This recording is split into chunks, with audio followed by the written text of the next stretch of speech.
16 ডিসেম্বরে মাঠে আসবে।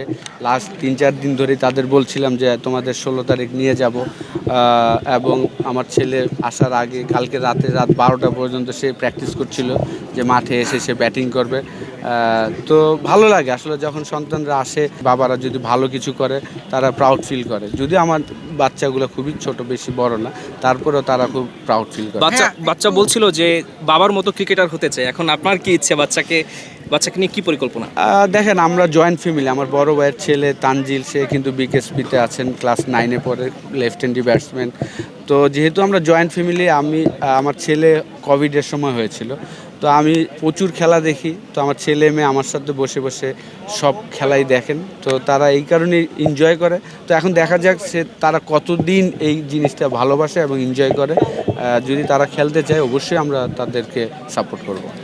ওয়ার্ল্ড কাপে আমরা যাদের নিয়ে প্ল্যান করছে সিলেক্টররা বা আর কোচ ক্যাপ্টেন যারা চিন্তা করছেন, তাদের যদি সবগুলো ফ্র্যাঞ্চাইজি ক্যাপ্টেন বা কোচদের সাথে একটু বসে তারা যদি আমাদের চিফ সিলেক্টর ওনারা বা বোর্ড থেকে যদি একটু ইনফরমেশন দিতে পারে যে এই প্লেয়ারগুলোকে এই পজিশনে, জানি যে এটা পুরোপুরি ফ্র্যাঞ্চাইজির হাতে, তারপরে দেশের স্বার্থে যদি এটা করা যায়, আমি মনে করি যে যেহেতু সামনে বিপিএলের পরেই ওয়ার্ল্ড কাপে ভালো করতে হলে আমি মনে করি যে এই মঞ্চটা খুব ইম্পর্টেন্ট। হ্যাঁ, প্রত্যেকটা প্লেয়ারই কিন্তু ফার্স্ট ক্লাস ক্রিকেট খেলে এসেছেন।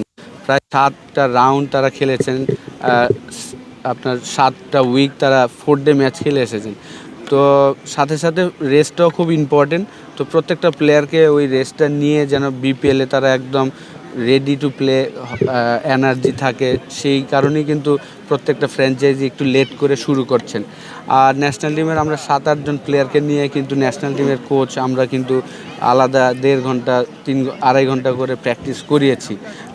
যদিও সবাইকে নিয়ে করা হয়নি, তারপর আমি মনে করি যে যেহেতু ন্যাশনাল টিমের প্লেয়াররা অনেক ব্যস্ত ছিল, লাস্ট 2025 সালটা তারা প্রচুর ক্রিকেট খেলেছেন, মাঝে মাঝে ব্রেকেরও খুব প্রয়োজন আছে আমি মনে করি। হ্যাঁ, আপনি যেটা বললেন যে বিপিএলের আমেজের জন্য অবশ্যই ঢাকা অলরেডি শুরু করে দিয়েছেন, শোয়েব আখতারকে নিয়ে এসে কিন্তু তারা অলরেডি বিপিএল যে হবে সেই আওয়াজটা দিয়ে দিয়েছেন। তো এই সময়টা আমি মনে করি যে প্রত্যেকটা ফ্র্যাঞ্চাইজি হয়তো এই কাজগুলোই হয়তো করবেন। লাস্ট একটা কোশ্চেন, হ্যাঁ, জাতীয় দলের কোচ আপনি, বিপিএল এর সঙ্গে যুক্ত, বিপিএল থেকে আপনার এক্সপেকটেশনস কি থাকবে এবং কোন কোন জিনিসগুলোকে আপনি সবচেয়ে বেশি পয়েন্ট আউট করবেন ন্যাশনাল টিমের রিফ্লেক্টের জন্য বিশ্বকাপে?